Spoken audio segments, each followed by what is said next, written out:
We'll get started here in just a minute. And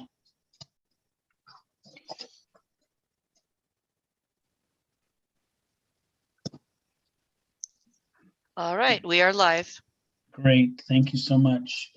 We're going to call the Planning Commission to order this March 2nd, 2022. If staff could call roll, please. Philip Combs, Present. Don Daniels, Here.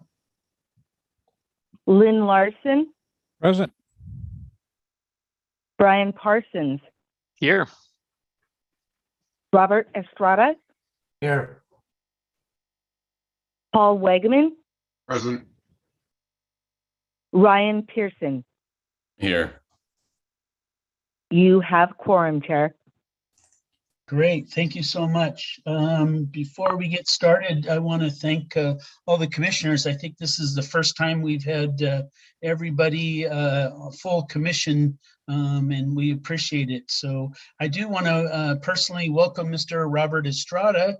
He's a returning Planning Commission member from the past. And I'll give you just a few minutes here, just a brief introduction of yourself, Mr. Estrada. So those fellow commissioners or the people that are listening in might not know or have any idea who Mr. Estrada is. So give a little brief bio of yourself. A bio, well, having to do with the Planning Commission, I was on the Economic Development board before it became the Planning Commission for about a year. Then I was in the commission for 4. Then I took a break, a couple of years, and now I am back. I've been in Lakewood since '89. I came with the Air Force and retired and stayed. Love this place. And I've been trying to get involved as much as I can with the city and with a lot of nonprofits, which I still am. I happen to be the current president of Board of Directors, Lakewood Light and Power, which, by the way, we're having our 100th anniversary here next month. Married, daughter lives in Oak Brook with a granddaughter, 15-year-old. And that's all I have for you, sir. Thank you. Well, thank you. Welcome, Mr. Estrada. Thank you. It's going to be a fun ride again. So we'll move on with our program. So tonight we have before us the minutes of February 2nd, 2022. I'm looking for a motion. I'll move So the moved. minutes is written. Mr. Second. Wagaman made a motion. The minutes pass as made a motion to approve the minutes as written. Do I have a second? Second. Second by Mr. Larson.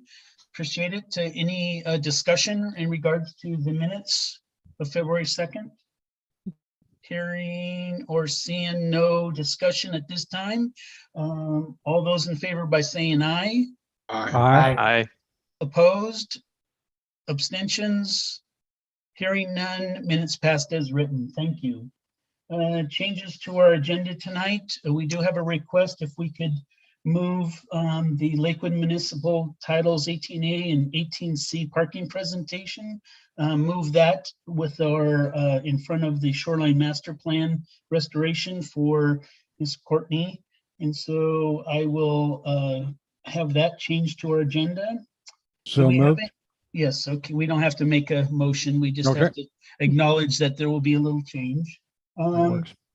Great. And then public comment. Do we have any public comments? Ms. Karen?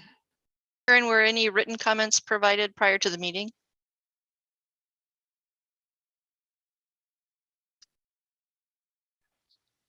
I'm not aware of any, Mr. Chair. Okay. And then I would just ask if there is anyone in the attendee list right now who is here to do public comment, not related to the Shoreline Master Program discussion, but anything else, if you would raise your hand.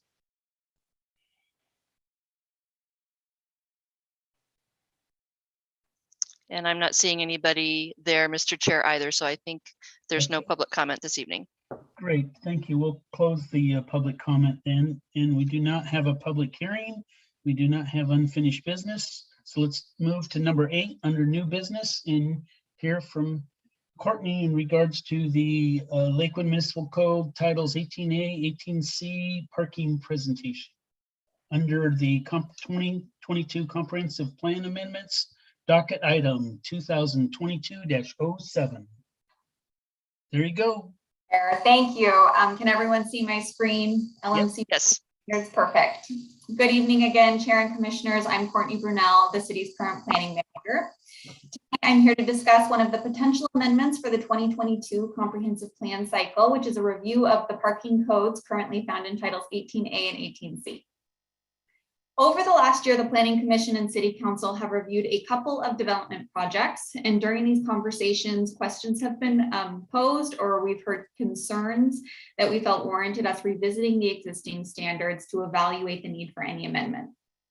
To shape the conversation tonight, I've included 3 examples of recent projects with suggestions for your consideration this amendment cycle. All of these examples involved multifamily development, but I do want to note that if you have any questions or concerns about other types of developments and those parking standards, we can certainly include them in this discussion or revisit a broader look at the code at a future meeting. And Courtney, if I could jump in really quickly, just a reminder to the Planning Commission, what we're doing with this comprehensive plan cycle is bringing these amendments to you one at a time ahead of your more formal review and public hearing process. So this is really the introduction to this item. It will be back in front of you at another study session and then a hearing after that. Great, thank you. Thanks, Tiffany. For our first example, this last year, we received an application for a multifamily tax exemption for Toto Townhomes.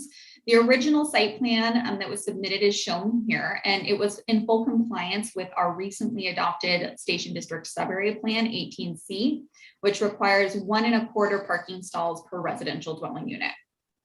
In total, this project includes 50 units, and they had incorporated 1 to 2 garage spaces per unit for a total of 63 garage parking spaces. When the proposal came before the City Council, the council requested that the applicant revise their site plan in order to accommodate some shared spaces for guests. As a result, the applicant revised their site plan, and you can see here included 13 on-site spaces that were uncovered for guest parking. The exchange was that the applicant did reduce the amount of open space and street frontage landscaping widths on 2 of the street frontages. As I mentioned, that original proposal was technically compliant with the code, but it did leave a gap in terms of guest parking. The Station District specifically does not encourage and in most cases prohibits on-street parking. With that, there was a potential risk that unauthorized street parking would occur throughout the neighborhood if those spaces weren't included as part of this revised proposal. So with that, we pose this first question. Should the Planning Commission and Council consider a code amendment to require a set aside of uncovered or undesignated guest parking spaces for multifamily development?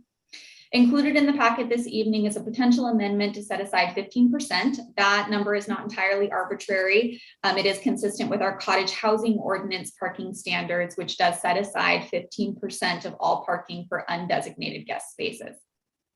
Before we move on, does the Planning Commission have any questions about this scenario or amendment? I don't see anyone have their hand up. Mr. Parsons. Yeah, can I ask, in comparison to what other cities are doing, is this in line with some of these adjustments, or is this, how does it compare? Do we know?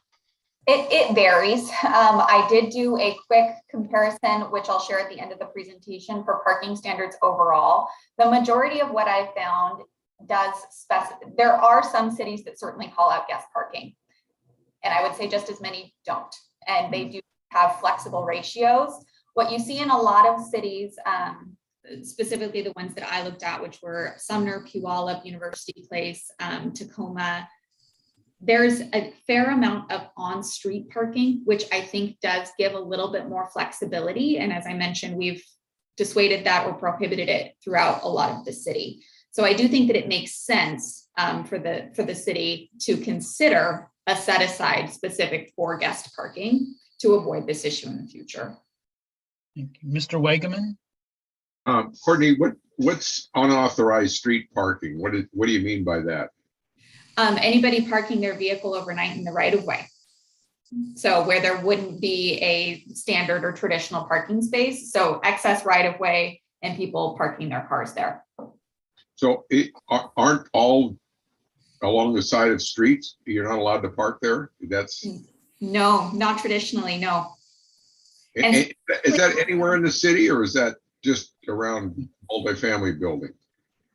Tiffany, do you by chance have the answer to that? I want to say that it's throughout the city that we discourage it, but specifically in the Station District, downtown sub-area plan, as they are built out with frontages, the right-of-way, there won't be the excess right-of-way even to allow for the on-street parking that maybe you have in the areas that are currently not developed, where you do have that excess right-of-way. So we've proposed design that will make it infeasible as those projects are built out. But I do believe that it is currently not permitted, though it does happen where people are parking in the right-of-way. Correct, Okay. whether it's a rolled curb or whether it's the excess beyond the 60-foot width needed for the actual travel lanes, et cetera. The part of the reason is the requirement of maintenance over time for those on-street parking spaces should they be built. Who takes care of that? The city isn't at this point ready to do that. And then it's also within these two sub areas, in particular downtown and Lakewood Station District. The idea here is to continue to encourage use of transit. And so moving people away from cars and parking them, et cetera, et cetera. Great. Any other questions for Ms. Courtney? Mr. Estrada?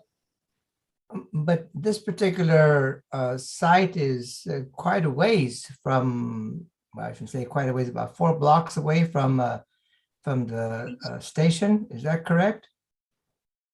Yeah, it may even be a little more than 4 blocks. So it is. So we shouldn't even consider the fact that we want people to take the train. I mean, that shouldn't be an issue because it's too far away to walk. There are bus stops nearby. So that's something else that we evaluate. We do look at public transit bus stops. There is a special section of 18C in terms of parking that looks at proximity to the sounder station and the train station, which could reduce parking standards. So this specific project wasn't close enough for them to get that reduction. But it did have bus stops out front, and still there was that concern that without any covered or uncovered undesignated spaces, guests would be problematic, as well as sometimes people don't use their garage for parking vehicles. And just if that happened, where would these folks park? Okay, thank you. And what's the answer to that? In this case, the answer was that the city council requested a site redesign, and the applicant provided that site redesign. We have not had another scenario like this present itself yet, where somebody has proposed only garage spaces. If they did, we would probably use this project as an example to encourage that they include some uncovered spaces. But if they weren't applying for a multifamily tax exemption or a housing density bonus or something that would warrant city council or planning commission review, we would be obligated to abide by the code and permit the project with 100% covered garage spaces unless we make a code amendment. Mr. Larson, do you have a follow-up, or was that your question? No, I have a follow-up.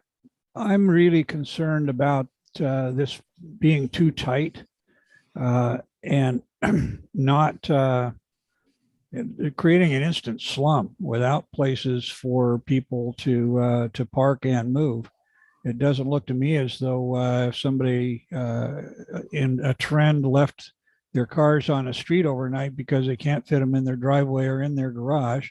And I see garages being used for storage in these smaller homes and not for a car, that there just isn't enough room there to create a workable, functional living environment. It seems to me far from the kind of thing that we want to immediately hold out to become an example as to how to do things. At a very minimum, we should take a look and see how this thing is really fitting and how it works once all the people move in and start living there, because it just plain feels too tight to me. Mr. Pearson. Yeah, I was just, so each of these units, what do they have for a garage parking? Is it like can you fit 2 small cars in it? Or is It it? would 1 or 2. So some of them have 1 car and some of them have 2. It's not clearly shown. Oh, the last slide. You can kind of see here that some of them have a single car in a unit and some of them have 2 cars pulled through a unit. So it varied, but they were not all 2-car garages. Some of them were 1. Okay. And then, I guess with the other, kind of surrounding jurisdictions that do have the guest parking, it seems if you have guest parking, then maybe you could get away with like a lower, per unit parking rate. But if we have an adequate per unit parking rate, then maybe we wouldn't really need so many guest spots, because you kind of have some built in, I guess. I just don't want to, I would hate to do like double dip and have, a higher or a medium high, per unit parking rate, and then also have guest parking. And, that's not really accomplishing affordable housing. These are definitely going to be smaller, hopefully more affordable for folks. And if you can get more units in there, yeah, so that's just my comment, I guess. Great, thank you. Any other comments? You're seeing none at this time. Go ahead, Ms. Courtney. All right, so example number 2. This project probably looks familiar. It was just before you a couple weeks ago. Planning Commission and City Council reviewed this request to allow for a housing density bonus and parking reduction for extremely low income units on Broadley Lake Drive Southwest.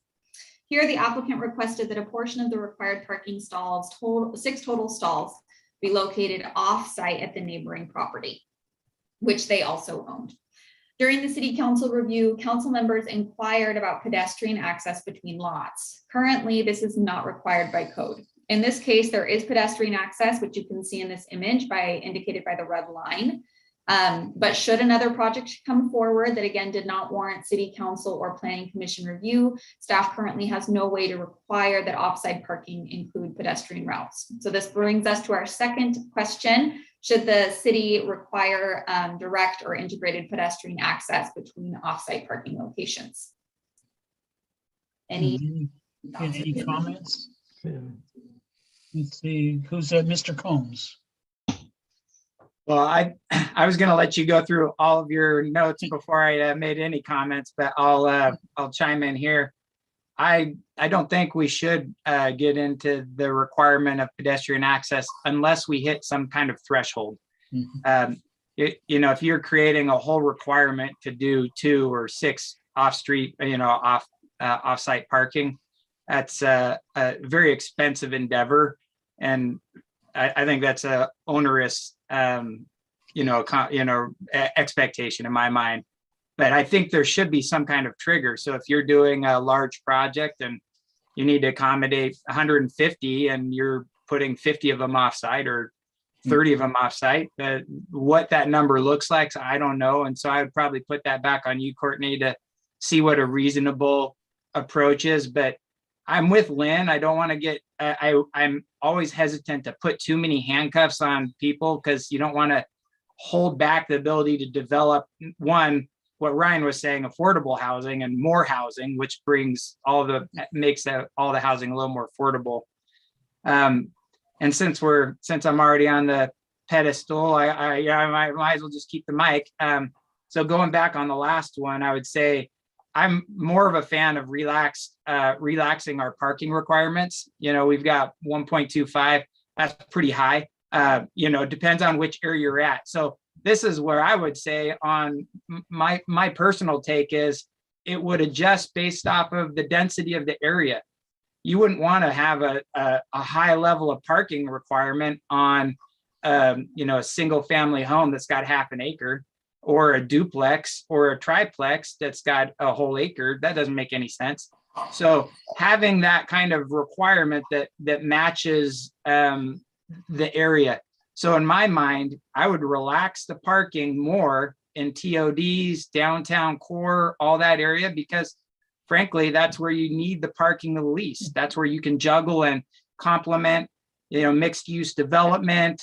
You get the office sharing it with the retail, and then, all of that. And we see abundance of parking all over our core right now. So how do we better utilize that space versus just creating a whole redundancy of parking lots?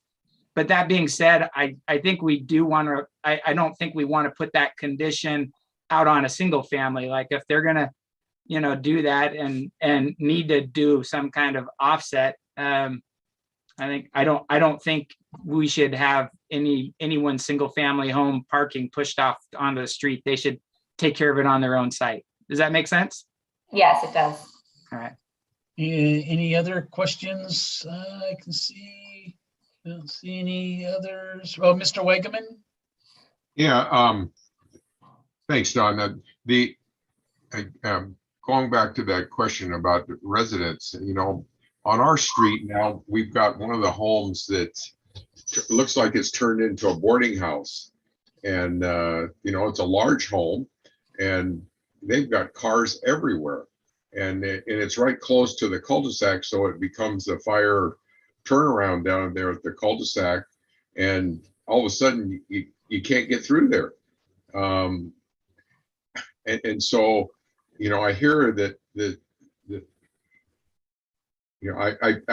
I think I understand in some of the arguments, Mr. Guerrero made a good argument for the low income housing that, if we can get more units in there if we don't have as much parking. And he just looked at the numbers of people in the lower income really can't afford to have some cars. So I think it makes sense, but how do we force that? And is what happens here. And so it's always frustrating. I do handyman work. When I go into some of these apartment complexes to do work, I have no place to park.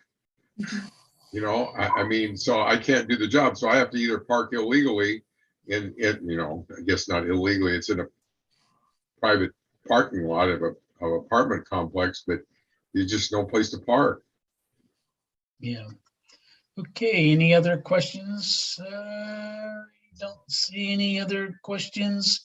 Go ahead. Mr. Chair, you have Lynn Larson, Brian Parsons, and Robert Estrada all have their hands up. Really? I don't Yeah. see him at all. I don't see him at all, but go ahead. Mr. Okay. Pearson.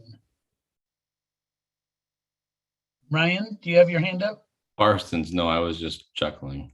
Oh, okay, there. I don't see your hands up. Okay, Mr. Parsons. Yeah, just a quick question, just so I understand. What is the definition of the integrated access? Is that just a gravel pathway? Is it full cement? Is there a certain size around it? So right now we do not have that. That was a term that I made up. So It's a good term. Integrated access would be direct access between parking lots, possibly in this case. And I think that this is what the council was hoping for, something almost in between these other units or buildings that would have been like a private access between neighboring lots. In this case, we did have pedestrian access, right? So you see the sidewalk that linked to the sidewalk and other parking lot. So I think that there's ways that we could phase this or stage this depending on how restrictive and what type of requirements we wanted to put in place. There's an adjacent sidewalk. Safe pedestrian access generally means from one parking space to another, there is direct access to a sidewalk. And that is barrier-free access actually, which is required by the International Building Code, but not for offsite parking. And so there is a little bit of an exception there where we have some flexibility.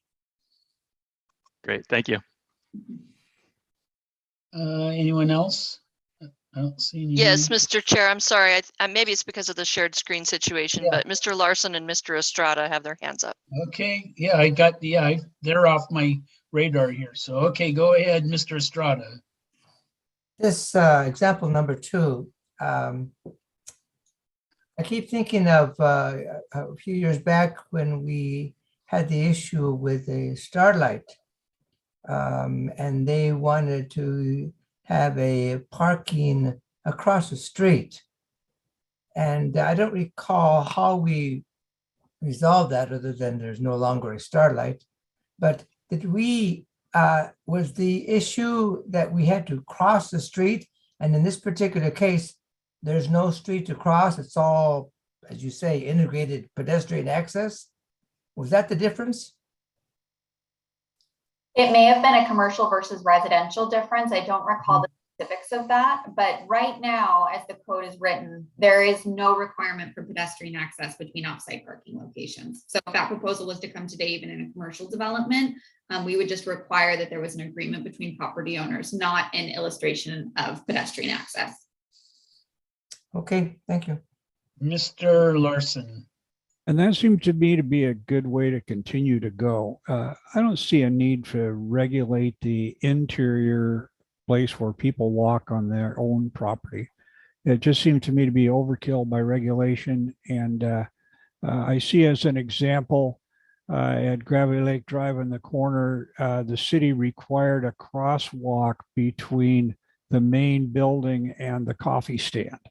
And it's logical that people in a parking lot are going to watch for traffic and be careful where they walk.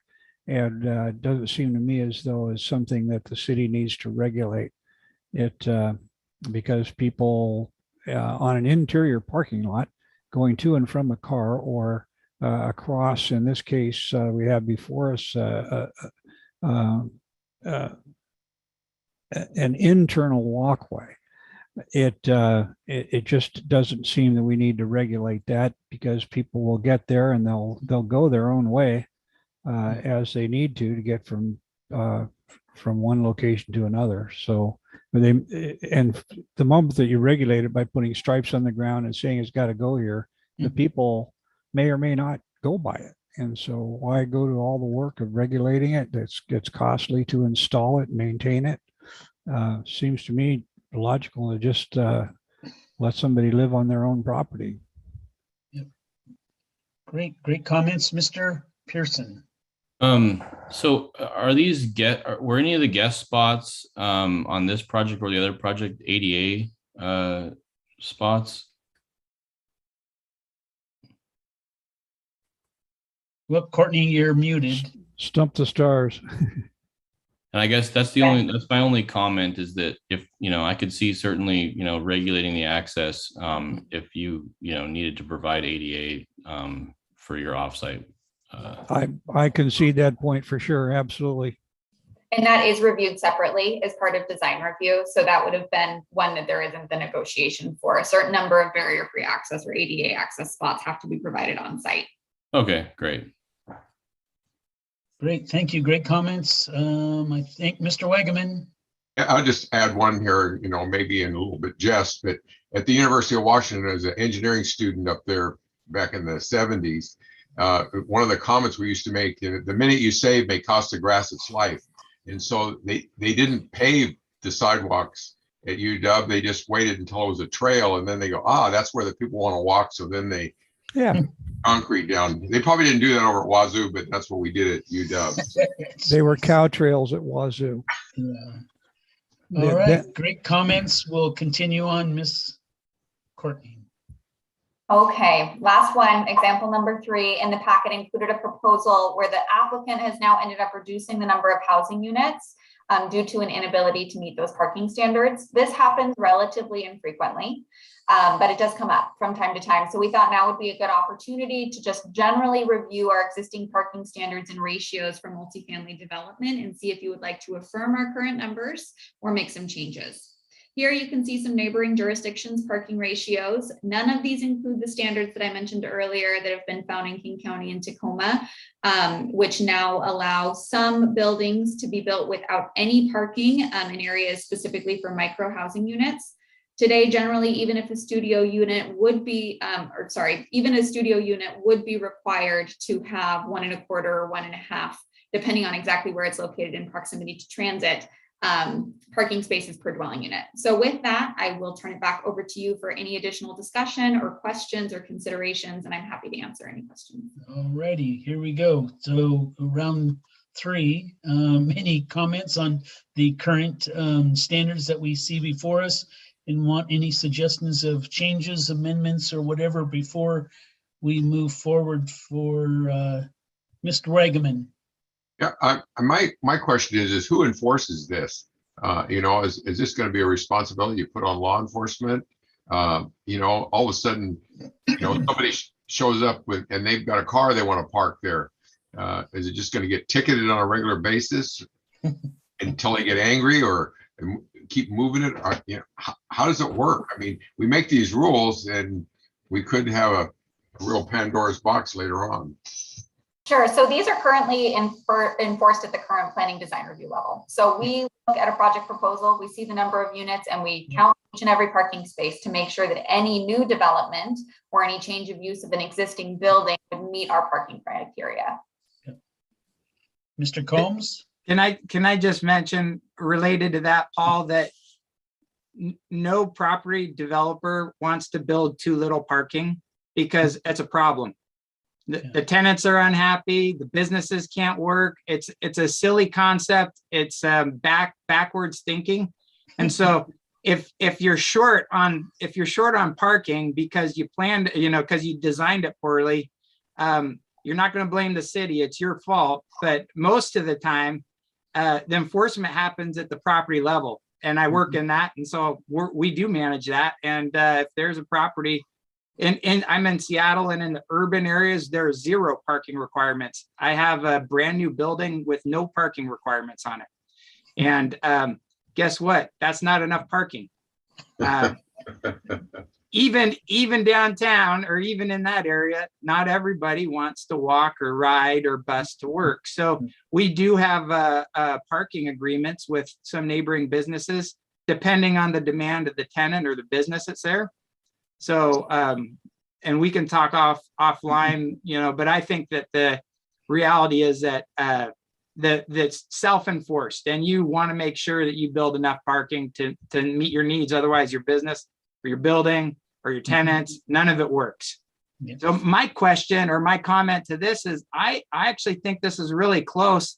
I think that relaxing it in the urban core makes a little more sense to me, Courtney. And so just having that tiered approach to me makes sense. I think you don't want just a bunch of empty parking lots, and you don't want people having to walk from one long parking lot. I mean, from Safeway all the way over to Crunch Fitness, all the way over to, to get to places. We're trying to connect people and create nodes and hubs of activity. And inside our core, it's going to be hard to do that if we keep requiring lots of parking. So I think in the urban core, or in what we would consider urban core, we're not really a downtown Seattle or Tacoma core, but in our city center, I think it's better to relax. But I think these are actually pretty good. And maybe the 1.25 is something that we do in the middle, or 1 is in the middle, and 1.5 is what we do on the residential end, if that makes sense. So that's all I've got. Thank you, Mr. Combs. Mr. Pearson. Yeah, I would second that. And I also, the one that sticks out here is University Place. And I really like that, they have kind of a broad, spectrum of different parking requirements for, down as little as a studio, is 1. And I mean, geez, you could probably even reduce that a little bit more. But yeah, I kind of like the idea of, having them different for the different zones and the different types of uses, rather than just, 1.25 or 1.5 per dwelling unit. But, is it a 1-bedroom or a studio or a 3-bedroom? It makes a little bit more sense to go from 1 to 1.5 or something. So I kind of like that tiered approach, and then with the different areas too. So great, thank you, Mr. Pearson. Mr. Larson. Echo that. One of the problems that we do have in Lakewood at this time, and I've had it for years, is multiple Air Force and Army single men in a 2-bedroom apartment with 4 cars. And where do they park? And that's an example that we do have on an ongoing basis in Lakewood. The University Place has a real nice idea, and that is gauging the parking requirement per the size of the unit. And I wonder if we can even, I don't think it's possible. Mr. Buer would give a good input. If it's possible to look at how many occupants are in the house or in an apartment of adult age, so that there's a parking requirement that works for that. And maybe the overflow parking idea that was in 2 examples previous is a way to deal with that, is to allow it in such case as it's required by an actual application. But having a ratio of parking per the demand by the dwelling unit seems to make a lot of sense to me. Thank you. Mr. Estrada. I guess I'm piggybacking on what Mr. Combs indicated, that more parking is better than less. I look at page 47, and page 47 says there under retail that we need 3 parking spots per 1,000 gross square feet. And then we go to page 49, and then we say that multifamily is 1.5. So a multi-use building then, according to the footnotes, can be reduced, the parking spots can be reduced by 20%. How did we come up with that? I mean, that seems a less parking than we should have. I think the idea there was when you have somebody potentially living and working in the same building, they're not going to necessarily be having more than 1 car or 1 car. They're right there all the time in their one spot. Also operating hours. So oftentimes with these shared use parking agreements, the business is open during the daytime when people would typically be gone from those parking spaces become available. Then they return in the evening when the businesses are closed. Yeah, the first comment that people work in the same place, that'd be great. I don't know how many people would be able can actually do that. Live in the same building. Do you actually want to do that? Well, nowadays. I do that. That's right. That's right. Mr. Parsons. Yeah, I'm not going to say anything new, but being a numbers person, the sliding scale based on the size of the unit or the number of bedrooms certainly makes a lot of sense to me. That a studio versus a 3-bedroom is going to have a different requirement, and why are we requiring the same amount for a studio? That just doesn't make sense to me. So I'll throw in that I'm behind doing that setup for my opinion too. And Mr. Combs, did you have a follow-up question? Well, just I would second that. Both, we've heard it from multiple people. Sliding scale for not just I think the size of the unit and the dwelling. It could be for multifamily in particular here, and then I would also say the density, having it slide there. And I don't want to be too redundant, but I just want to make sure everyone understands. I'm saying less parking requirements in the city, in the dense area, and not more. And Bob, the reason why, and we do have buildings that have a retail in it and residential, and you'd be surprised that people they all leave during the day to go to work, except for a little bit less right now.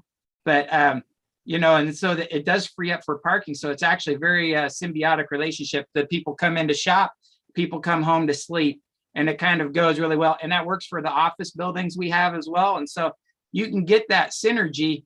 The reason we don't have it is because we don't do this right now. We don't have enough of this in our area because no one's building it. Lakewood Station's really going to be the pilot program for the area. So more of this we can get, the better that we'll be able to solve the problem of how do we get that density and solve that within our area. I'm not saying we need to get a huge urban core, but we do want to have better activity or better nodes and hubs so that, anything from senior housing to apartment communities, to low income housing, they all should be able to provide that kind of synergy and work together. And if you're able to build them close enough together, they'll solve their own problems. And if they can't, then they have to work with the neighbor on, as Courtney was illustrating, for some reason, come up short, you got to figure out another way to solve it, and it has to be independent of the city solving it. Great, thank you. And I will chime in as well. I'm in favor of that same thing that the other commissioners have noted, that, levels, the, studio size and density that Mr. Combs just illustrated as well. I'm in more favor of that. It kind of makes more sense. And so I'm just put my comments to Courtney as well. And I see a follow-up by Mr. Pearson. Yeah, just one last comment. The question was that, now that we've seen it, the parking code and practical application.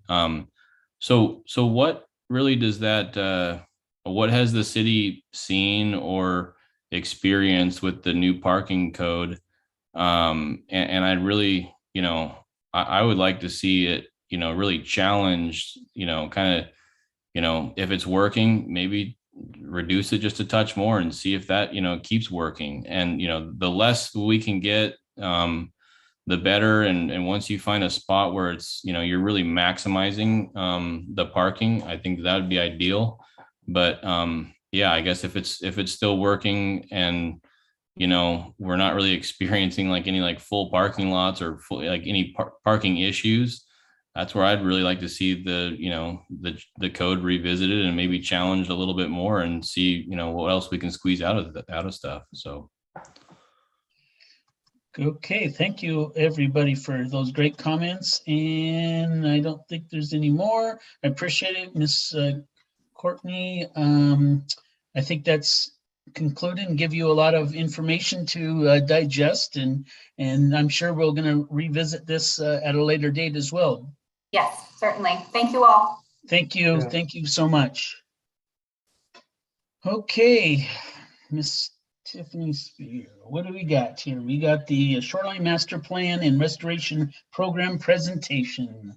Yes, so really quickly, just to let everybody know or remind you, on an annual basis, based on the 2019 adoption of an updated Shoreline Master Program, and then accompanying that a Shoreline Restoration Plan, the City Council asks that the Planning Commission hear once a year a report on what activities has happened over the past year that show progress on restoration activities first and foremost, but also if there's any experiences or any information that either the city itself is bringing to you or the people that are about to report to you on community efforts, if there's a need to change any of the code in the master program, or if there's a need to update the restoration plan.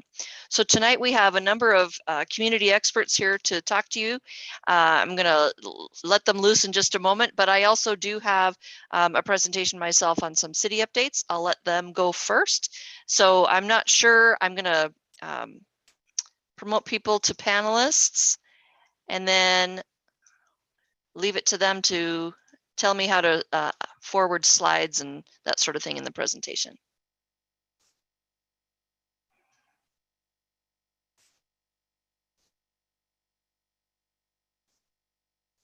And this may take just a second.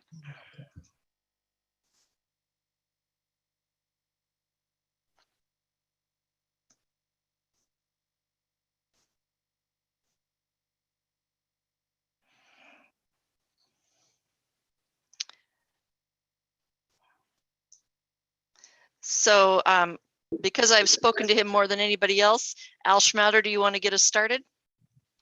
You bet. Can you see me on the screen? We cannot see you, so I'm going to try to promote you to a panelist, see if that'll help. Join as a panelist. Okay.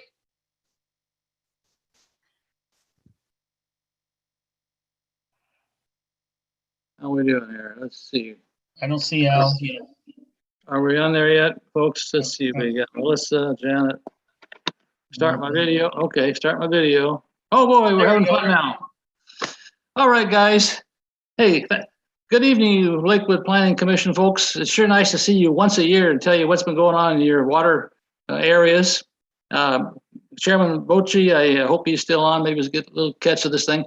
Anyway, we're here, four of us speaking, plus we might have people that want to say something that some of the citizens that might want to say a few things. So I don't know if we can do that, Tiffany. Thanks to Tiffany for helping us get our program together. She did a nice job putting it in a PowerPoint.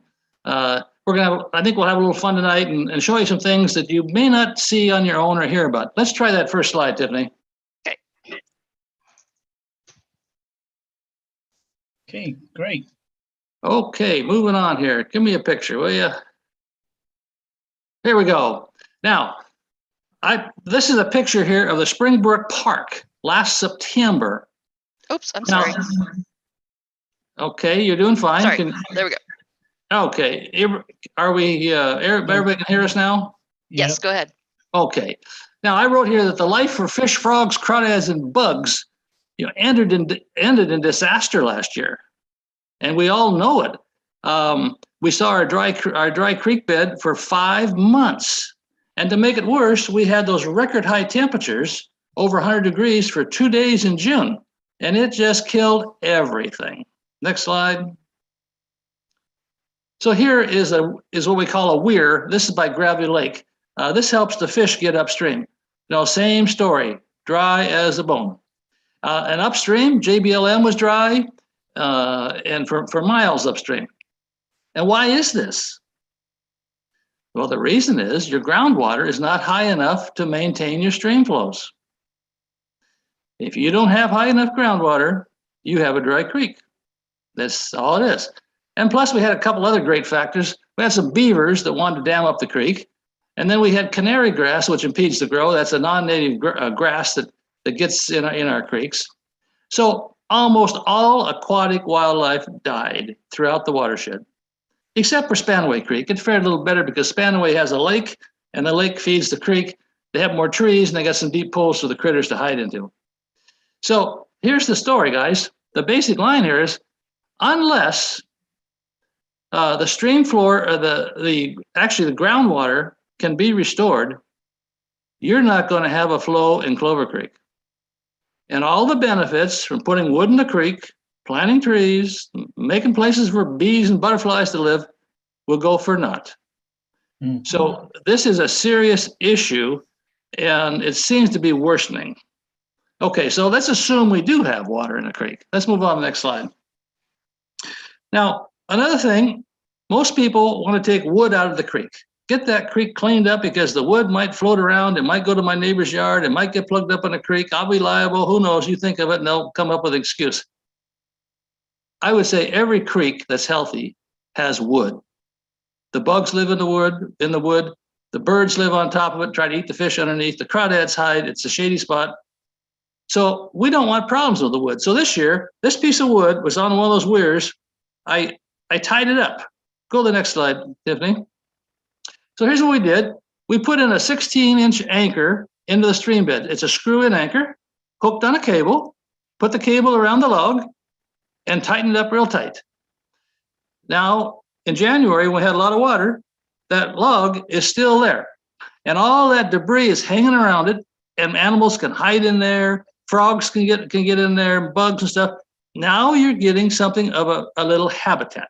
So the thing is, we're telling people wood is good, keep it in the creek, but let's be smart about it and try to keep it from floating away and getting into problems. So this is something we got to start paying attention to. Next slide. Now, public education. This is a nice word, but it's hard to do. Everybody says people should get smart and learn what's going on, And in our plan, we said, I got a lot of words here from the plan. It says we want to emphasize developing, expanding, implement a public education and involvement program. Oh, that's cool.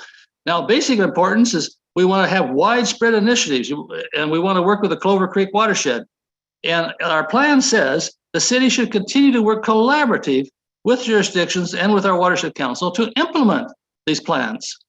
And plus, our NPDES permit says we need to have a public education element as part of our clean water our permit requirements. So there's a lot of interest in this education, but not much action. So to achieve these goals, the restoration plan goes on to say we need a direct and practical way of promoting enhancement and restoring opportunities. I can't read the rest it says there. To target landowners. what does the individual landowner need to know to be a fish-friendly landowner, or keep the water clean, or keep it nice for himself? So our watershed council in our stewardship plan this year, we have some leaders, volunteers that want to work on a pamphlet that the city of Lakewood could distribute to people along your water bodies and along the lakes that says, hey guys, if you want to be a nice guy and help take care of the animals, here's what can help you. In your case, you got trees. Here's what you can do if your trees fall down or you have a problem. Some targeted information that the people can use.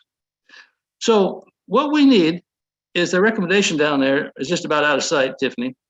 We think your administrator of the Shoreline Restoration Plan, who is Dave Weir, should identify a staff person to collaborate with us, with our watershed council, to help us make an educational pamphlet. The things that your folks need in the city, and the people and things that Audubon others would like to have happen. Let's try to make some kind of a document of various. It could be flyers, or it could be folders, or it could be repetitious. Some way to get the word out. But we don't have a contact in the city. So if we go to the city and say, "Would you like to work with us?" They say, "Hey, we don't have anybody to work on you. Go home." So we don't like, that's not a good approach. So I'd like to have you recommend to the city council that the city have a contact person with a task to work with us, work with the citizens. Let's go down to the next slide. I don't think that's too big of a problem. Now here's another issue we got. Lakewood has 4 fish ladders, and these are critical for fish passage. The fish can't, our salmon, historically come up Chambers Creek and try to get into Tilikum Lake. Well, there's a fish ladder there. If that fish ladder is plugged up, the fish don't get upstream. If they get into the lake, there's 3 more fish ladders. They have to come from the lake up into Clover Creek, and those little suckers plug up. Now you can see there's an example of a debris that plugs up fish ladders. There's a hole, though that's where the water is supposed to come into the fish ladder. And it fills up with sticks, and then leaves, and then more sticks, and then somebody throws stuff in. And if that one hole plugs up, no fish can use that fish ladder or any of the other 3. We have 16 holes that can plug up. And it's probably not a great design, but it's all we got. And nobody has the task to keep it open. The landowners would like to, but they work and they're busy and they don't have time and they're not interested. So this goes undone. So the problem is when we build structures like anything else, stormwater structures and stuff, they need maintenance. You can't just build stuff and walk away from it. Now, these were built before Lakewood became a city. So you inherited these things.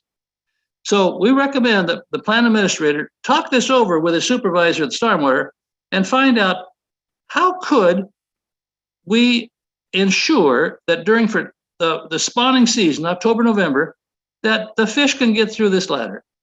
Can we get a deal? Can we issue a contract? Can we get a volunteer with a school that will come out and open these up? What can we do? But doing nothing is a real waste of our resources, and it's bad. Our fish can't survive. So I think we can do better. You guys are pretty smart, and you're smart people in the city. There's a better way for this. Okay, move on. Next slide. Now, also, this was mentioned earlier in your enforcement. Somebody mentioned who enforces the parking rules in Lakewood. The city is lax on enforcing regulations. Nobody wants to be a police person. Like, I don't blame them. We couldn't even police the masks, who wears masks and who doesn't, you know? It's not a good, easy job. But during the year, trees fall down in the creek, or people cut them down, or somebody builds a structure from the shore out in the middle of the creek. And frequently they'll call Diana Holler at the city, and Diana's a great lady. She tries to steer him some way to do something, but usually it gets down to, hey, call Al. Al will go out and talk with the people and figure out some solution. You know, well, that's not a good deal. You don't want Al coming out, because I'm in Palm Springs today. And I haven't got time to come out there and screw around with these trees that follow the creek. So somebody, the city, pull that up a little bit. Well, we recommend the city have somebody tasked to respond to these stream issues and seek a solution. Knock on the door, say, hi, I'm from the city. Can I help you with what you're doing out here? Do you know you can't do that? Do you know you can't build a wine tasting deck out into the middle of the creek and put an umbrella on it? Well, why not? There's no water in the creek. Well, they got a good point, see? So now, landowner A builds himself a nice little walkway and sits out there. Now, landowner B needs one too. So pretty soon they build one out. And come on, guys, you're not supposed to build structures into a creek, even if there is no water. So I don't know if the city approved that structure, if the city, what they did on that structure. I know a landowner reported to Fish and Wildlife, and Fish and Wildlife is as lame as anybody else. They looked at it, they thought about it. I've asked their biologist yesterday, what are you doing with that? It's been 6 months. No reply. They don't want to get involved. It's an enforcement issue. Well, it's the city's problem. And if you want to have happy citizens, work with them. Find a solution for this sort of thing. So somebody's got to be tasked to go out and work these issues when they come up. Okay, next slide. Okay, now the next person that's going to speak to you is Kim Underwood. She lives on the creek, been there for 35 years, raised her family, and she's got some, we want her present because she's a citizen of Lakewood, and she can tell you what it's like living in Lakewood under these conditions. So Kim, I guess you're on next. Can you get Kim on there, Stephanie? She's here. I'm not sure if she can unmute. Are you ready? Yes, she is. Can you hear me now? Yes, go ahead. Okay. Thank you for allowing us the time to express a growing concern among property owners along Clover Creek. I'm here basically to bring your attention to our Clover Chambers Creek water basin and the lack of water right now. My family, as Al mentioned, has lived and been involved in wide variety of restoration projects along Clover Creek for over 35 years now. And there are a lot of residents that live here that have been here much longer than I have. Many of the families along our stretch of creek are second and third generations. The quality of life here was really good. They chose to make their homes in Lakewood partly because they're of the quality of life. We had natural beauty. We've got nice parks, lakes, creeks, streams, but sadly, now the topic of conversation lends itself towards water, or rather lack of it, and how it's affecting our rapidly declining quality of life. Our stretch of Clover Creek is between what we consider our stretch because we work to maintain it. We try to help newcomers that buy property along the creek. We've pushed for further setbacks. We try to help people make decisions about the native vegetation easement. A lot of people don't like to hear what we have to say. They want it pristine and clean, but you know, that's not good.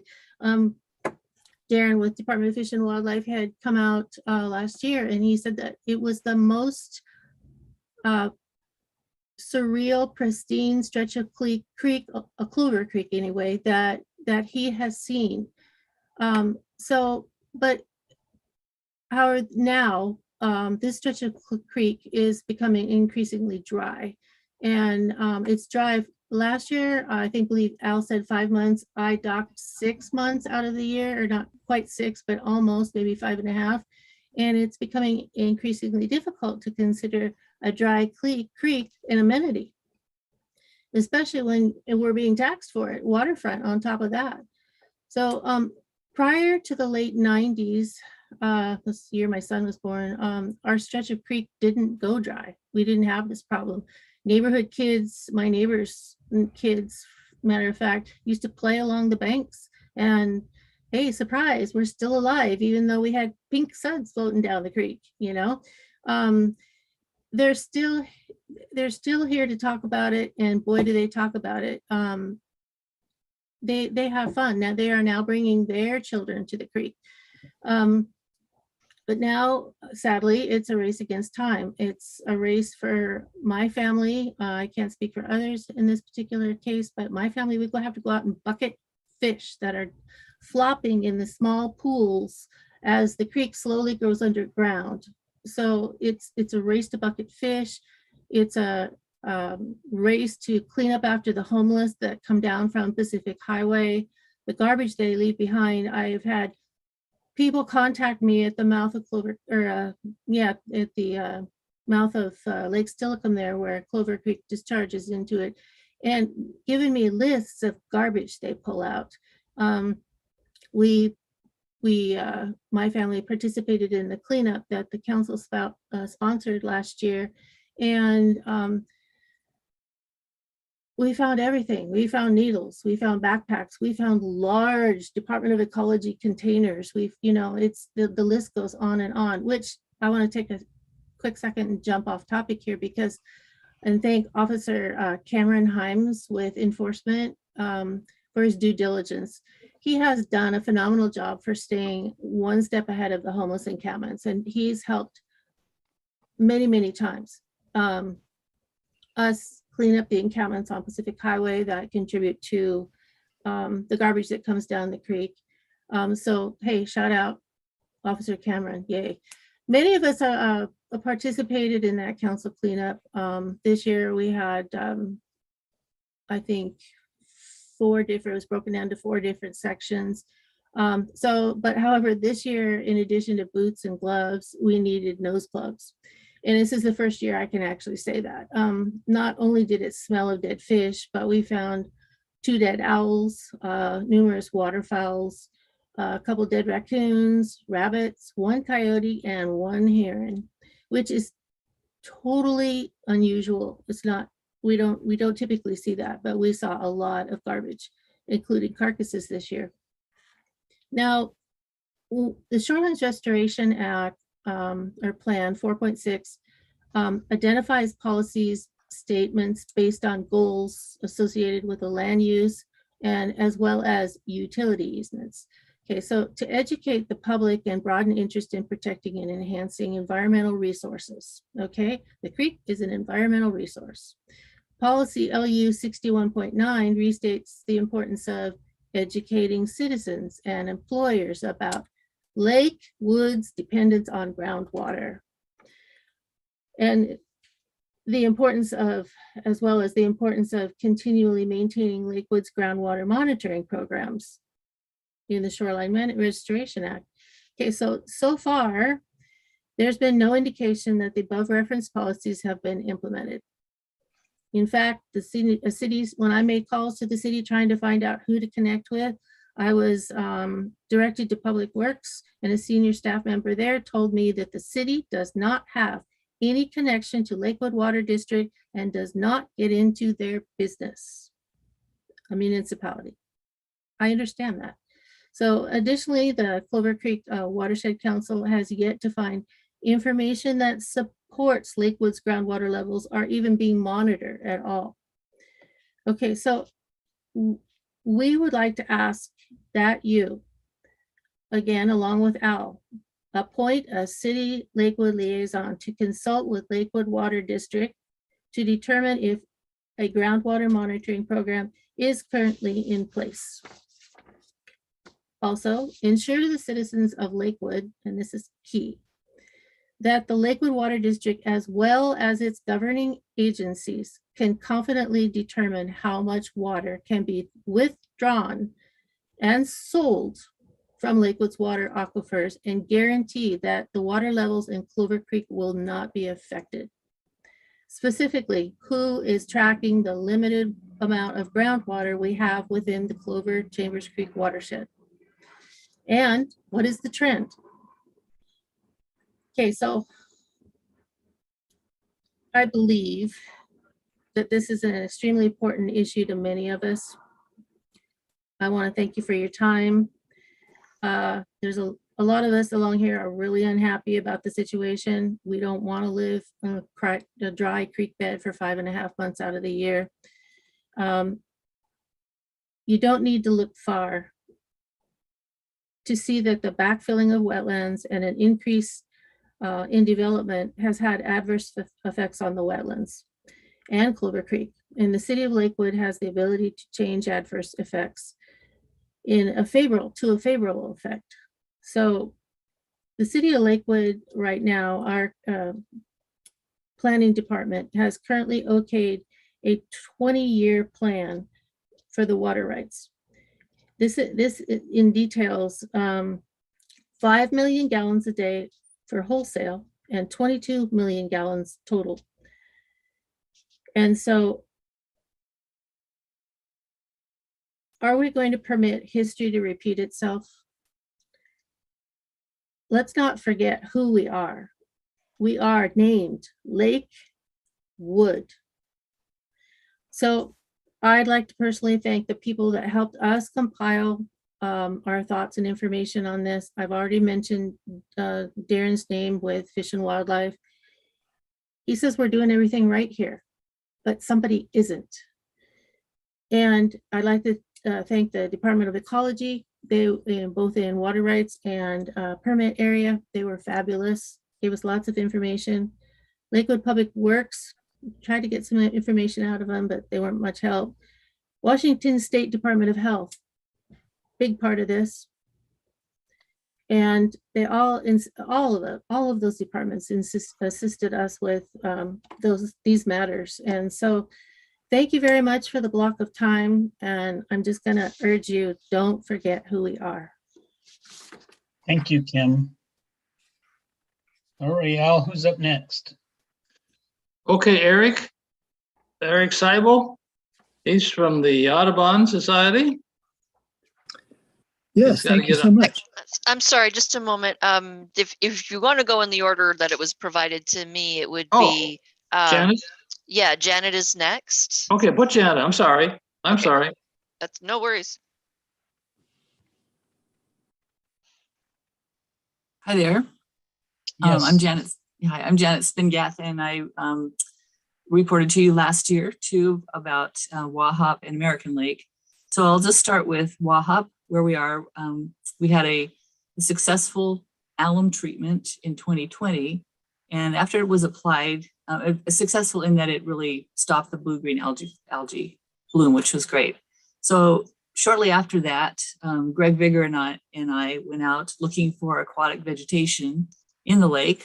We didn't find any. COVID hit. The next year, I went out with another volunteer and we did a rake sample across the bottom to see if there was anything growing in there, and there isn't anything growing except these colonies of protists. They look a lot like wiffle balls, and they're greenish brown. They roll across the bottom.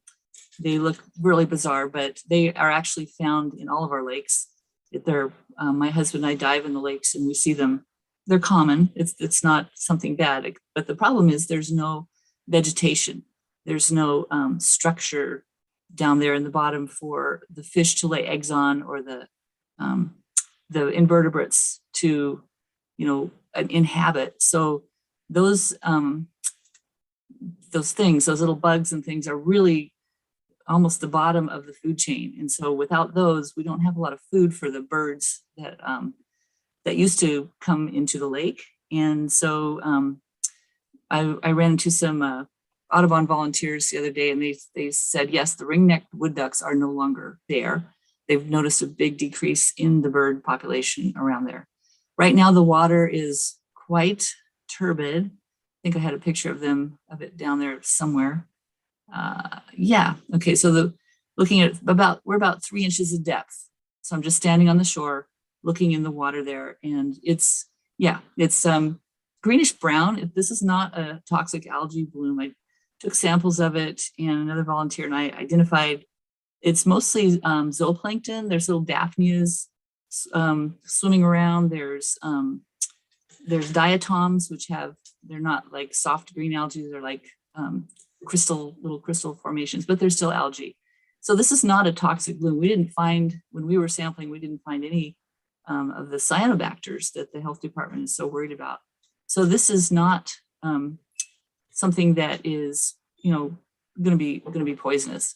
However, it is teeming with life. There's still a lot of phosphorus. There's still a lot of nutrients in the water. And then along the shoreline, of course, we've got lots of invasive species.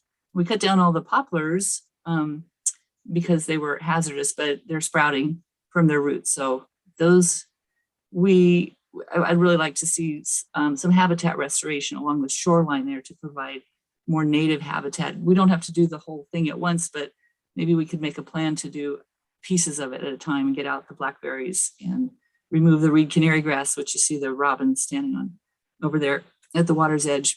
Now, the city does have they're looking to do another alum treatment in May or June this year.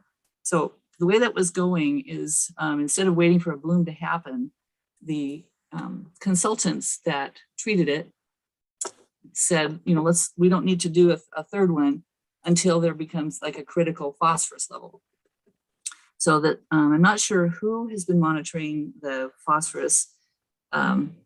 So with what has happened in the past couple of years is alum has been kind of very difficult to come by.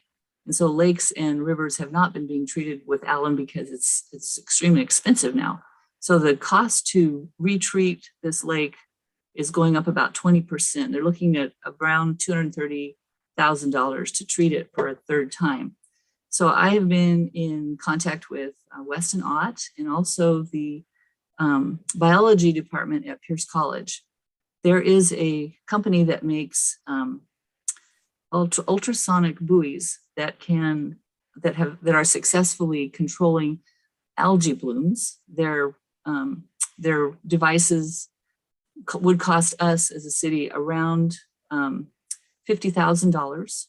That would be the total cost, and we can get a grant from Department of Ecology for up to $20,000. So they also work closely with academics, and Pierce College, the biology department, would really like to initiate a program of starting to see if they can transplant some aquatic vegetation from native aquatic vegetation from the other lakes into Wahab. So I'm just would ask that we could hold off on this treatment of the next treatment of alum until after we have a chance to perhaps try the buoys and let the students begin to do research. The department is very excited to have actual research that their biology students could participate in. It gives them a really good experience for their resumes. Okay, that's my update for Wahab. Let's move to the next pictures. American Lake, and this cute, this guy. So we have had a very successful treatment of our Eurasian water milfoil. It's really under control. Our lake management district is paying a lake manager, Aquatechnics, and they are on it. They are keeping that milfoil at bay.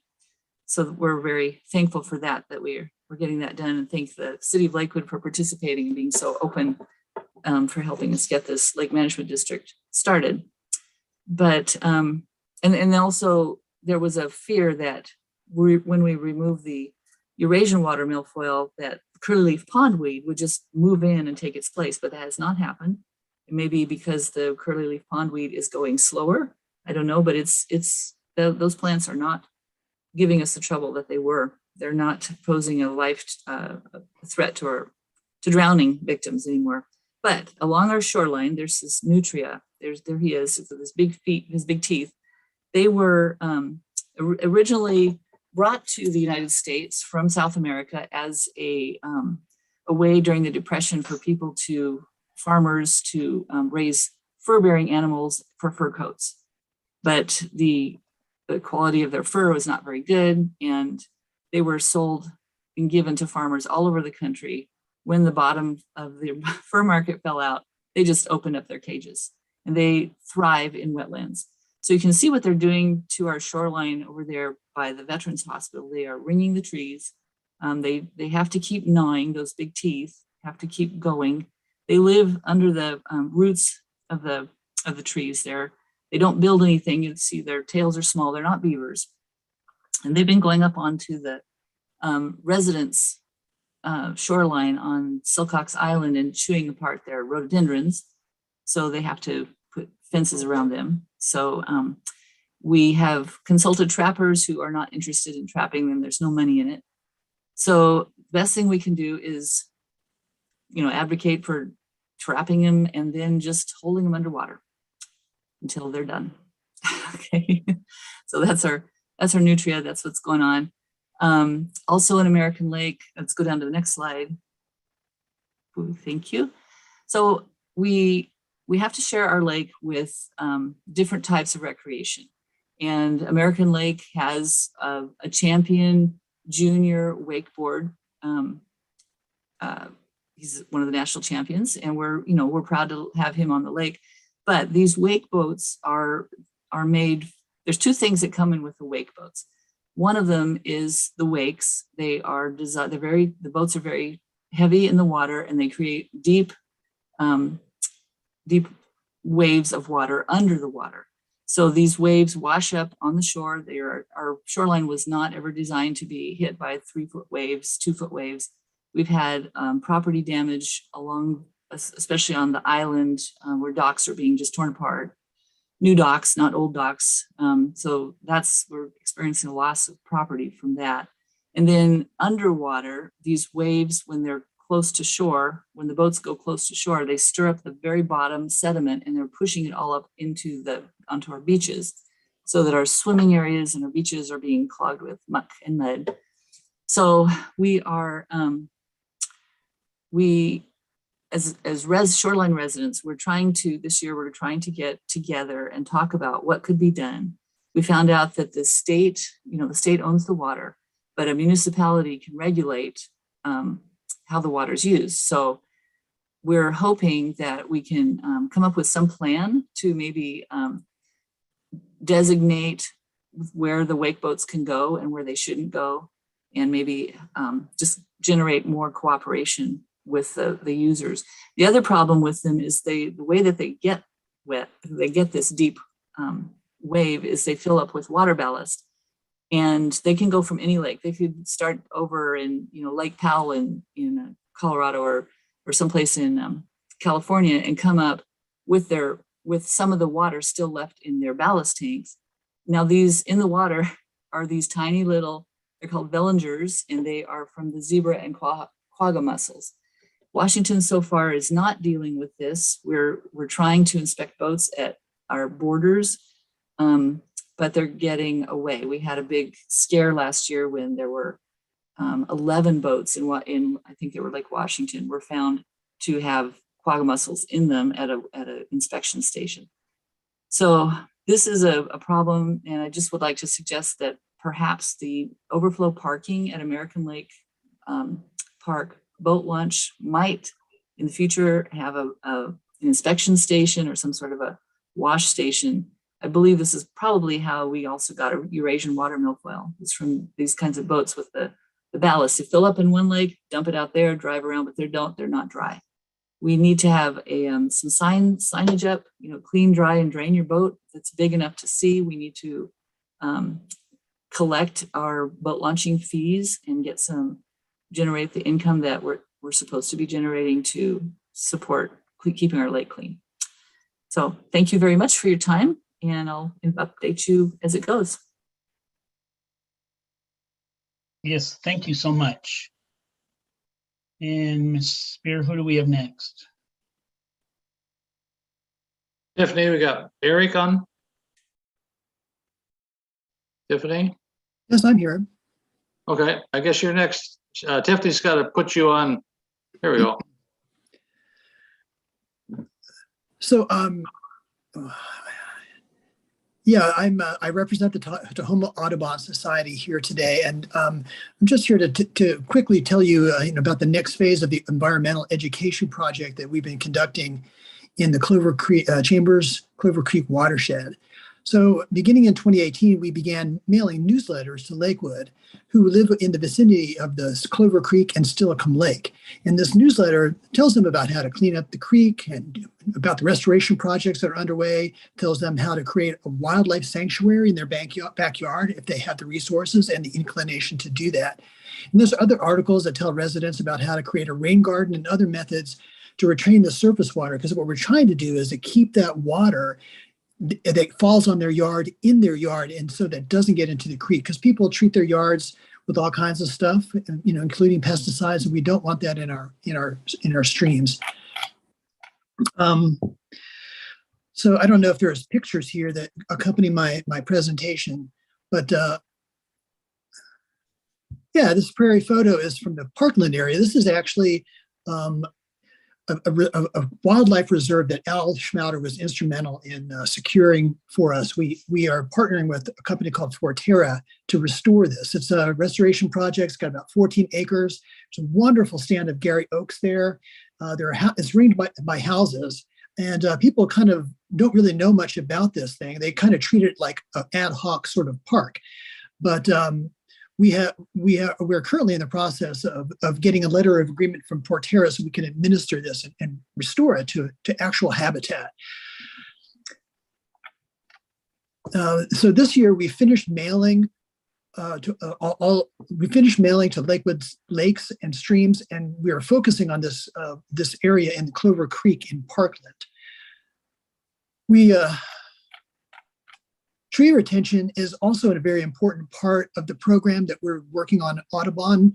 The city just recently began the ad hoc committee for we're reviewing the tree preservation code, and we're taking an active interest in that. We are not on the committee, but we're attending all meetings. So any information gained in the Lakewood about any information that we get, we'll share with the city. And just wanted to thank you very much for leading the way in this county by being the first city to re-examine our urban forests and our tree canopy. It is a beautiful place to live here in Lakewood, and thank you so much. Thank you.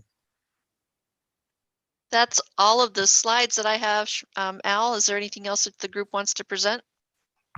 Do we have any speakers outside that weren't on our, still on there? I don't know.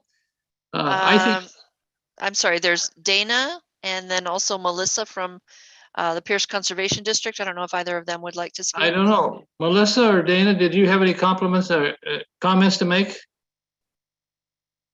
Let's see if they. Anyway, while I'm still on, the members of the Planning Commission. Pardon? Dana's here. Did you want to say something? I don't have much to add to this. So my name is Dana Coggin. I'm the new executive director of the Pierce Conservation District. And I actually had the privilege of going out with Al just on Saturday to some of these sites. I guess first and foremost, I would just like to say thank you all for the work that you have done as a city. And as with anything, there's always more work to be done. And as we're journeying through this, if there's anything that we can do to help support the education process and those pieces, I think that that's something that we would like to be helpful on. And I don't know if Melissa has anything to add, but their group has been instrumental in bringing me up to speed on a lot of things that are happening within the Pierce County area. And this is just one site that I'm excited about that hopefully you folks, or one project that I'm excited about that hopefully you folks take a big interest into. Water is life, and the quality of our water actually is what's going to keep us moving and shaking here in our region. So thank you for your time. Thank you, Dana. Melissa, did you have anything follow up?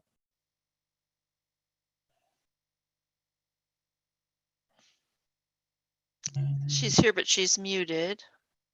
Sorry, I switched over to a panelist. No, I would just agree with supporting this project and supporting what Dana said about anything that you see that Pierce Conservation can do moving forward. We have historically worked on the lake monitoring program for the city of Lakewood, providing a lot of data to the city to be able to help make some management decisions. We have supported the Chambers Clover Watershed Council and a lot of the stewardship activities. that they have spearheaded, and I'm looking forward to in the future working with you all with other efforts as you see fit. So do not hesitate to call the Conservation District. Thank you. Thank you, Melissa. Hey, Al, one thing is, Ms. Spears, if you could forward me Al's contact information. This is Don Daniels here, the chair. I think there's some ways you're asking for some assistance on cleaning out those, fish ladders. There's many nonprofits, Lions, Kiwanis, Rotary, that are always looking for projects for volunteers to help within Lakewood. So I will get your contact. I am a member of the Rotary Club of Lakewood, and we're always looking for projects that can assist in Lakewood. So I think we can get some volunteers to assist in those times of the year where it's critical to get that brush and stuff out of those holes. That would be great, Chairman Daniels. That's wonderful. Thank you. Any other comments from fellow commissioners? Mr. Wagaman. Unmuted now. I guess it was Kim that was talking about the aquifer and keeping water in the creek. Several years ago, I got to sit on one of the things when the Lakewood Water District was talking about water, and I think last year when you presented, or 2 years ago when you presented, I think we chatted on this a little bit, but the Water District tells or shared with us then that we're the last stop before the water goes into the sound. So what I don't understand then, if that's in fact the case, that means people upstream are sucking out too much water upstream. Is that what's causing the problem, or is there something here locally we can do? Well, that's a pretty good question. Since the water is underground, you can't see it. And we have a hard time telling what's going on. Now, if it's right, we are in the tail end of the water flow, but if Lakewood sucks a lot of water out and sells it upstream, they could take out too much downstream where they are and pull the creek down, or we lose our creek flow.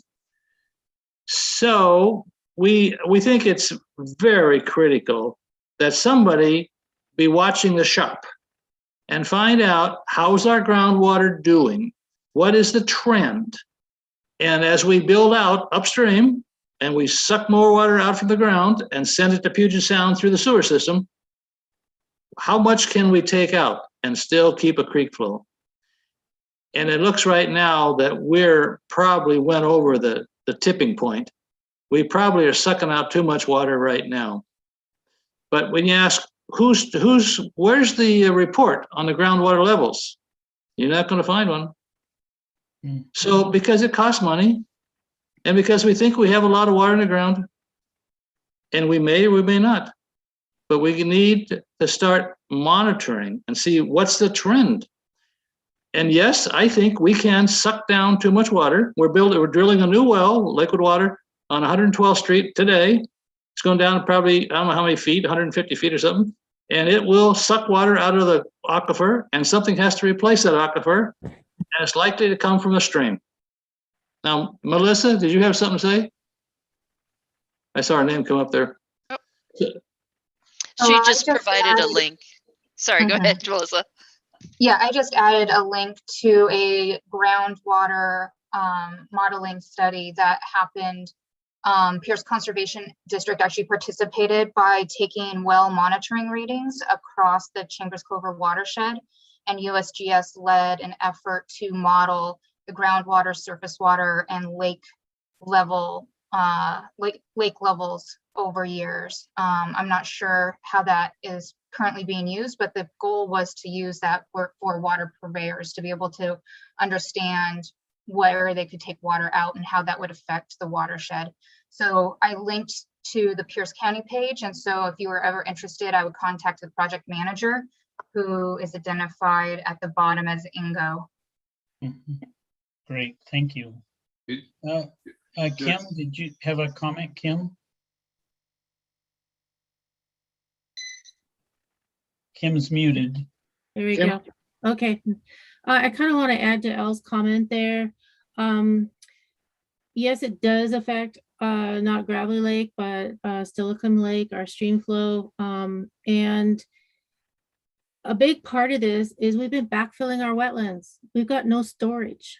You know, the water has to go someplace for storage and then compensate for our hot winters and all that, and you know, basically fill our creeks and you know waterways from that wetlands. And it can use, I think it's I mean, I've been here for a long time. When you guys backfilled or got the okay to backfill the Flat Creek property, we went one way with a bunch of, trying to be polite here, bunch load of houses, and then the other side we went as far as we could with apartments. Well, if you go further over, where's that groundwater going? But if you go further over to Tilikum Boulevard and you look down at the wetlands area, we're dry, completely dry, you know. And we're charting right now the rainwater, and as close as we could get with is JBLM, but from it's not completed, but from what we see so far, there has not been a significant drop in our rain and our water. So what's happening? You know, are we sucking out too much? When I spoke with Lakewood Water, who was very helpful, gave us a lot of information, very polite, all of that, I got nothing but good things to say. The well on 112th is going to be approximately 130 feet deep. What they do is they start using the well. They suck up as much as they can, maintaining the water level within that metered well. And then when they get to a certain point, I don't know exactly what their baseline is, but then they close it off. They wait for it to recharge. How is it going to recharge without our wetlands? I mean, I'm not an expert in this field, but we've learned quite a bit as a group. We kind of say, hey, I heard this and I read this article, and you know, there's a, if you read through the WU on Department of Ecology's, Washington State Department of, help me out, the other entity that they have to account to, or you know what it is, Washington State Department of Health. They have a WU manual.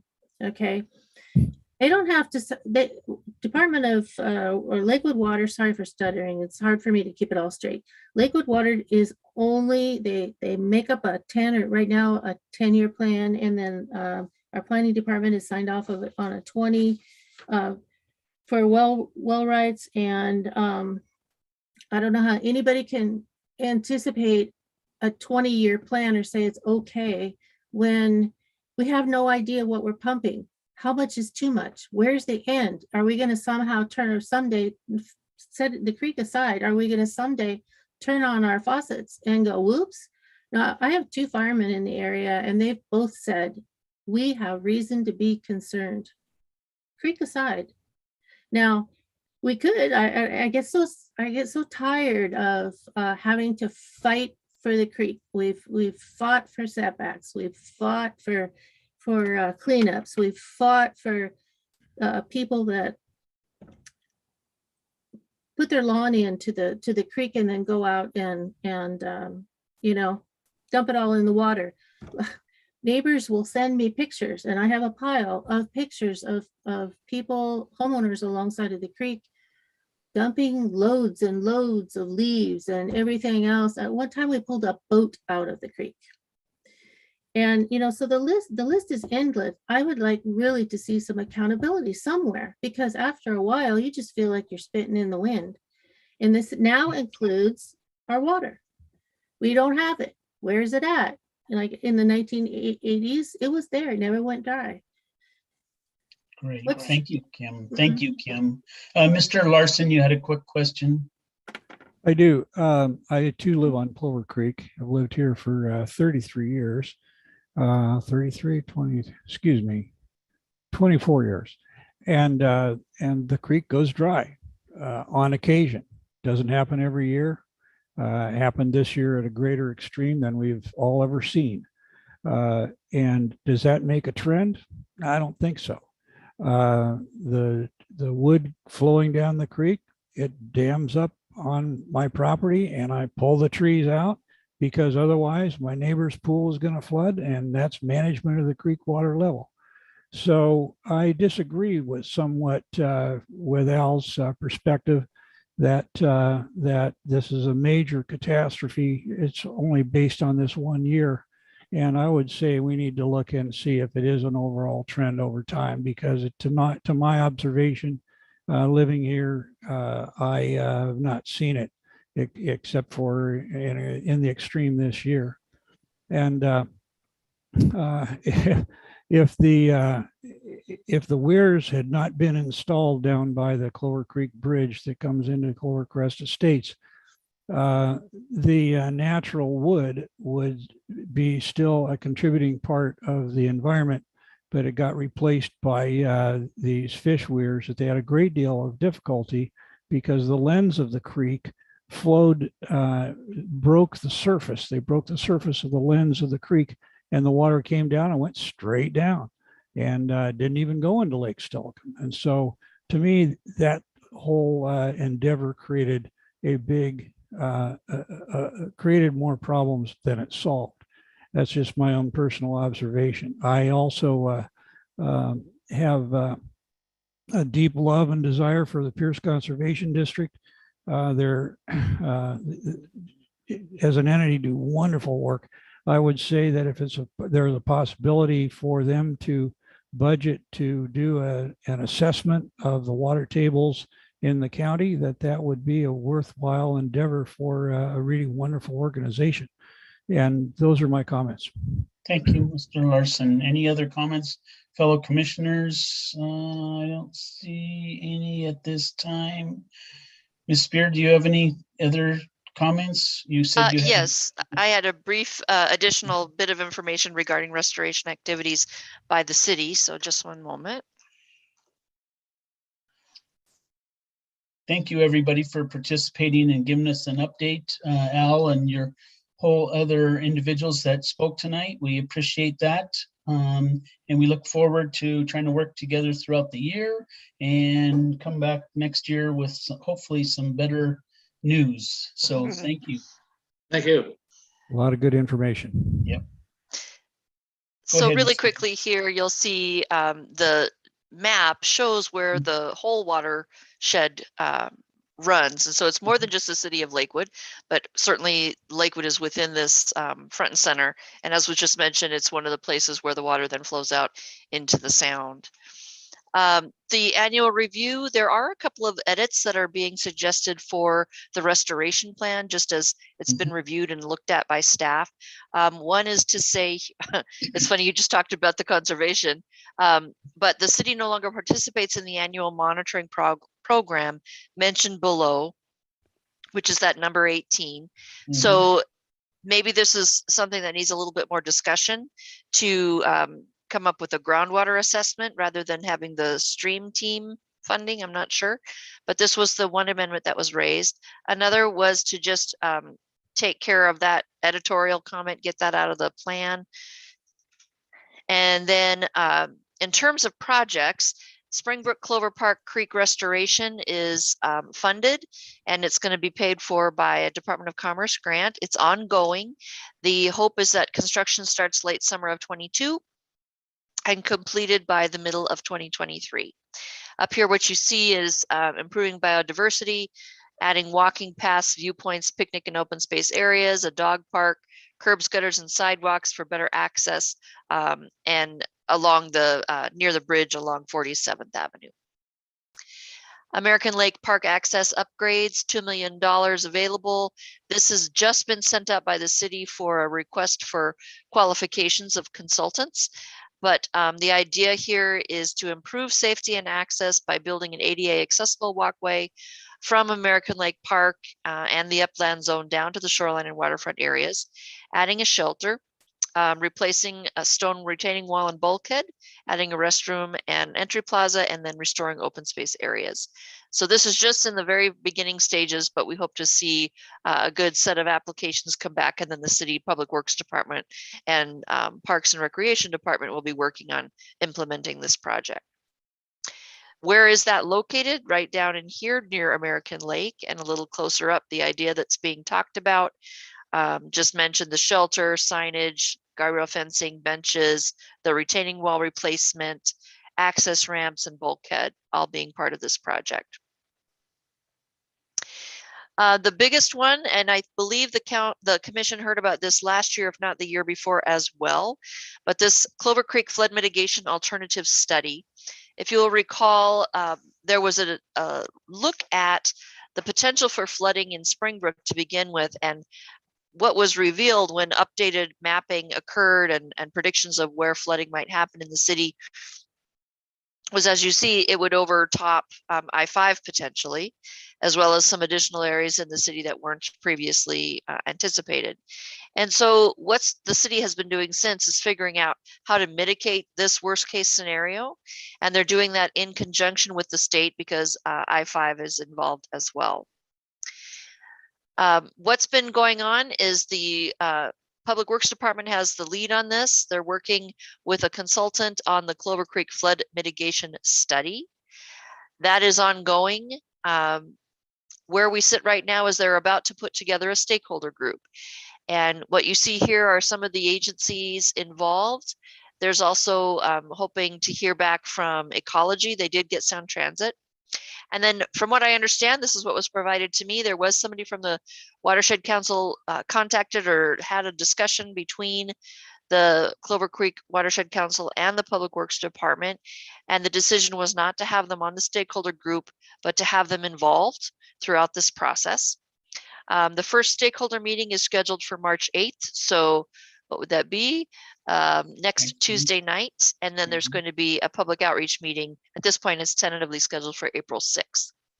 So all of this is just moving ahead. The idea eventually is to come up with a mitigation plan in order to avoid that worst case scenario mapping that you see here. Wahop Lake, I believe it was Janet Spingath who mentioned this earlier tonight, but there is a plan at this point to do another alum treatment, but there's some alternatives that have been raised this evening for the Public Works Department to consider. So we'll see if that moves forward at all. And I think that's it from me, Mr. Chair. Great, thank you. And Mr. Boki had other engagements here, so he's no longer here with us tonight, but do any follow-up questions or comments from the council or for the commission? Sorry. Yeah, go ahead. I'm sorry, Mr. Chair, there's also a discussion very quick about the Tilikum neighborhood plan update, but I didn't know if you wanted to maybe wrap up the discussion regarding the restoration plan activities with those that are here. Yeah, I think we concluded right now with those discussions. Okay. I think go ahead then, Ms. Spear, from your point of view to follow up with the rest of your agenda. Sure. So I will just say thank you to everybody from the group that presented tonight on restoration. We will be bringing those potential edits forward to the Planning Commission at its next meeting to take a look at. So you'll see the materials and those edits suggested in next meeting's packet. And then we'll continue with some in the background follow-up between myself, your group, and the Public Works Department. I think are probably the best next steps. So again, thank you. With that, I'm going to jump topics. There was a question asked at the last meeting, what's going on with the Tilikum neighborhood plan? This is another one of the comprehensive plan amendment items in this year's packet. And this is a now 12 or 11-year-old neighborhood plan. It actually was adopted as a sub area plan, which I think in the collective memory of the city was forgotten, that this is actually a sub area plan like the downtown and the Lakewood Station District. So this is the map of where the neighborhood plan or the sub area plan governs. This is just a little more detail about that. You see here the street pattern. Here you see where buildings are located. This is the aerial view of this area of the city. It is part of a center of local importance. That Coli is not as big as the boundary for the Tilikum neighborhood plan, but obviously it overlaps. And one of the things that is being discussed in part of this comprehensive plan amendment is whether these two boundaries should change both, or one, or do they become the same boundary? So that's just something that will be coming forward to you next time. Basically the same issue we just talked about. These two don't look exactly alike. Maybe they should, maybe they should not. We'll take a look at that. The the 2011 zoning in Tilikum was pretty basic. You saw residential, you saw some public institutional and mixed residential, and then you saw some neighborhood commercial. There was an idea looking at existing conditions, what needed to be fixed and where there were some opportunities for growth. For instance, the proposed cross-space highway intersection and potential changes on intersections and also potential railroad connections. You had also a transportation plan discussion, what could change, what might be a place for improvement, light rail bus stops, signalized intersections, improved connection with the base, given the population that's living in Tilikum and their connection to the base often. And then there was a green streets and recreation vision as well. There were implementation strategies that were put into the plan. There were a total of 67. And what I have done to date is reach out to all of the various city departments to find out how many of those 2011 action items have been completed or are underway. And so I won't go through this now. I will send this all to you to be able to review.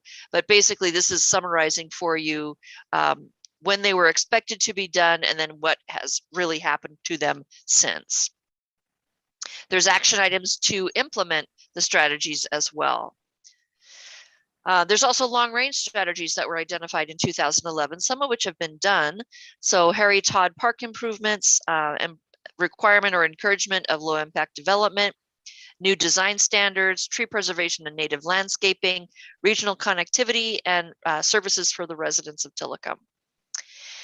This is the zoning that's tied to this neighborhood plan update. We've talked about this, I think, in the last couple of meetings, but essentially there was originally a request for some rezone down in this area by the Habitat for Humanity tied to their Boat Street project. But since then, there's been a request as well from the Silcox Island Corporation for a rezone. And so looking at that, coupling that with renewing the neighborhood plan and also looking at the center of local importance, this is an option that the city is reviewing right now, where there's actually a rezone of more than just those originally requested by the private applicants. And you'd see these areas in red get rezoned to mixed residential too. The green border would be the open space and recreation zone would not change on this parcel. It was put there after negotiation between Silcox Corporation and nearby residents. And then the R3 zoning, which is current on these other areas to the shoreline, also would not change. This is the current zoning. This is what would change. Essentially, what you see is right here. There's the additional upzoning, if you will, for if those options were to be adopted by the city council this year. And what is happening next is we are going to be developing that rezoning of parcel recommendation and SEPA analysis.